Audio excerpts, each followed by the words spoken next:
Goeiedag vriende, weer eens so Theo, dat ek net bietjie reg sit hierso. Ek het so 'n paar gedagtes hierso op my komputer neergeskryf. Vanmôre toe ek nou wakker skrik ek wakker met hierdie vers in my kop, 1 Tessalonisense 5 vers 13. Wat sê dat ons moet lewe in vrede met mekaar. En ek lees so en ek dink en ek vra, Here, hoekom die vers vanmôre? Dit kom by my op dat ek met hierdie vers so 'n bietjie gesels oor dit en 'n kort videoetjie maak en in die wêreld instuur. Want ons lewe in 'n gebroke wêreld, vriende. Ons sal nou daarna kyk waar eintlik hierdie vers vandaan kom. Hoe Paulus dan gepraat het met hierdie mense in Tessalonika. Maar die vers herinner ons aan die belangrikheid van vrede en eenheid in ons verhoudings met mekaar.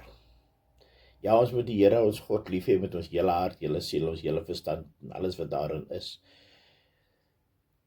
Maar in 1 Johannes 3:16 sê God, soos Christus ons lief gehad het en sy lewe vir ons afgelê het, behoort ons ook mekaar so lief te hê. Ons lewe in 'n wêreld vol konflik, verdeeldheid en God roep ons om vredemakers te wees. Ja, ons as Christene moet aan die wêreld die liefde van Jesus gaan uitdra. Ons moet liefdevolle verhoudings met ons bevorder.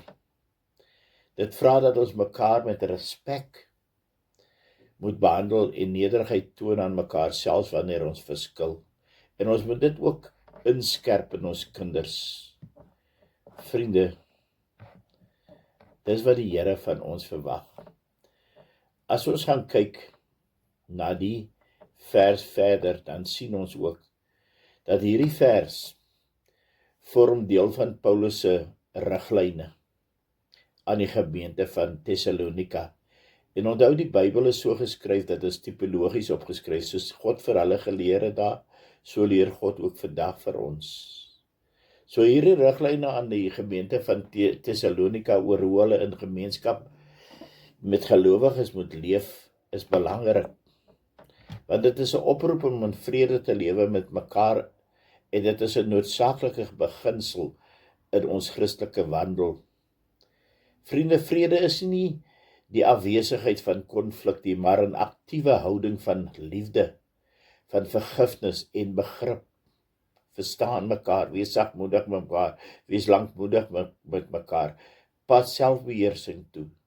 Dit vra dat ons onsself beywer om ons verhoudings te herstel, ander met respek te behandel en daarop te fokus om nie verdeeldheid of oneenigheid te saai nie, om vergifnis te bied, om Christus agter ons te sit, om in vrede te lewe.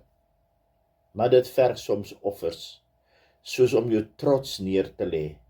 Eerstens om vergifnis te vra en om te luister na iemand se pyn. Dis egter 'n teken van geestelike volwassenheid en gehoorsaamheid aan God se wil. Hoor jy? Om dit te doen is God se wil. Wanneer ons in vrede met mekaar leef, weerspieël ons Jesus se liefde en bring ons eer aan God. Dit herinner ons ook daaraan dat ons nie alleen deur ons eie krag hierin kan slaag nie, maar dat ons die Heilige Gees se leiding en krag nodig het. In hierdie wêreld wat dikwels gekenmerk word deur konflik, vriende, verdeeldheid en selfgesentreerdheid, word ons geroep om as gelowiges uit te staan deur God se vrede in ons lewens te demonstreer. Jesus in ons moet gewys word aan die wêreld daar buite. Hierdie vrede begin in ons eie harte, wanneer ons naby aan God lewe, en dit vloei oor na ons verhoudings met ander. Vriende, kom ons bid dan saam.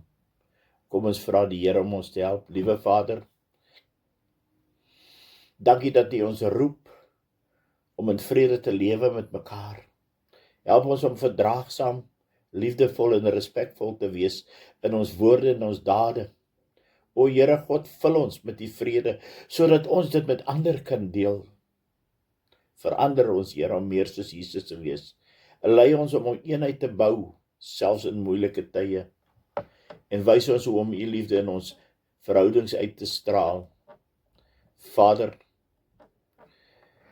ons kom voor U in nederigheid, in afhanklikheid, want in onsself kan ons dit nie doen nie, en ons vra dat U ons sal help om vredemakers te wees in hierdie wêreld.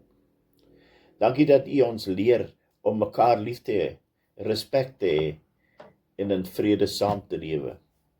Vader, verander ons harte, verander ons menswees self, en vul ons met die Heilige Gees, en laat die Gees in ons heers, en nie ons meer nie, sodat ons die vrede aan ander kan oordra. Help ons om geduldig, verdraagsaam en vrygewig te wees, selfs teenoor die wat ons verkeerd behandel. Help ons om te bid, Here, vir mekaar, selfs vir ons vyande, soos Jesus ons geleer het. Wys ons hoe om ons trots neer te lê, en lei ons deur die Gees volgens U wil. Maak ons instrumente van vrede op aarde.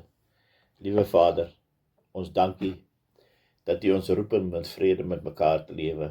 So help ons dan nou, Here, om so te lewe, respekvol te wees, in ons woorde en in ons dade, en vul ons harte met die vrede, sodat ons dit met ander kan deel.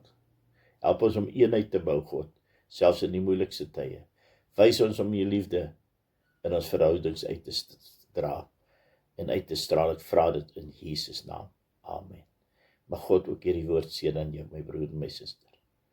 Mooi dag aan elke een van u in Jesus. Amen.